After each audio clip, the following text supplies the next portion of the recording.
All right, y'all, D-Lo for boxing. I'm gonna talk about something I've seen on 3 different channels that I respect. Typically, I don't talk about these things unless I go look it up myself, but I'll say even a 4th channel person that was in the chat told me that they feel 95% sure, so that's enough for me to go on. Main Man made a video about it. Lala D made a video about it.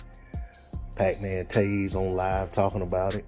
And L-Dub was in his chat saying that he's 95% sure that Shawn Porter and Terence Crawford will be fighting next. The WBO has ordered the fight. They've made, I guess they mandated the fight for Porter to face Bud Crawford. A fight worth getting excited about. I know I don't sound excited because I'm tired, but this is a fight I've been looking for. I want to see this fight as bad as I want my salary doubled at my job.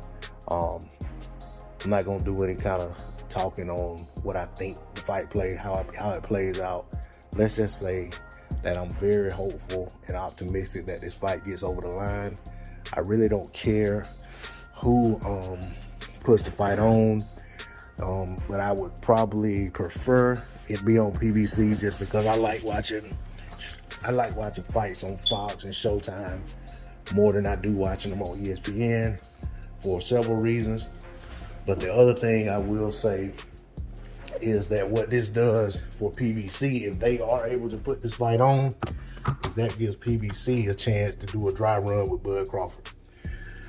Because if Bud Crawford truly is becoming a free agent at the end of October or whenever it is, at the end of his last fight, if this fight is with Porter and they can get to see what kind of numbers Crawford can do with an opponent that people really want to see him in with, and an opponent who has already done decent numbers with Errol Spence Jr.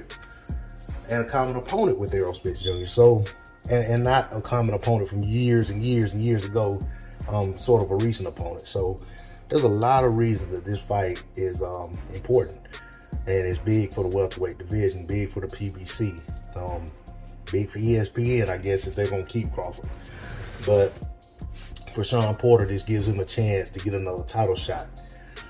He's a 2-time champion, had a couple successful defenses, and he's been in close in every fight. Even his losses were close losses. So he's a guy that is a fan favorite, and people love to see him get opportunities. He works his way back into the picture every time he's lost his title. He's worked his way back up. Tough out for anyone. I feel the same with Bud. I feel like Bud's a tough fight for any of those guys at 147. But at the end of the day, Shawn Porter is the caliber of fighter that people have been saying they want to see Bud fight. A lot of people said the same thing about Kell Brook.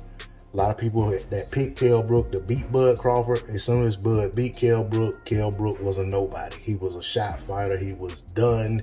He was Skeletor. He was whatever. So this is a situation where you have a fighter closer to not very far removed from being a champion. He's only 1 fight removed from his fight with Errol Spence Jr., where some people feel like it was a toss-up type fight. Me personally, I scored it, kind of wide for Spence. But at the end of the day, this is Shawn Porter, people. So this is a guy that nobody's going to be able to sneeze at, talk down on, this, that, and the other. This is a guy that's coming in as a live dog, may even come in as a favorite. Who knows? Because there's so many people saying Bud hasn't fought anyone that maybe the bookies feel the same way. So maybe they'll make Porter the favorite. But I tell you what, it's a fight I look forward to. Whoever wins is gonna win. Let the cream rise to the top. The hell with how it turns out. I just want to see this fight. I definitely been, on Crawford about when's he gonna fight, what's he gonna do. Same thing I've been saying about Porter. Like, Porter, what you gonna do? Hadn't fought since Formella. What you gonna do? So now, the two colliding, man, that's big news for boxing. Certainly looking forward to this fight. Hope they get it over the line. Hope no hocus pocus, no nonsense comes with. Hope Bob Arum doesn't break his crusty crypt keeper looking butt out of the back corner and try to block the fight. I just hope everything goes as it's supposed to, and the fans get a much anticipated fight, something that we need, especially in light of some of the things that have been going on over the last couple of years in the sport of boxing. That's all I got to say on the subject. D-Lo 404 Boxing. Like, share, comment, subscribe. I'm out. Peace.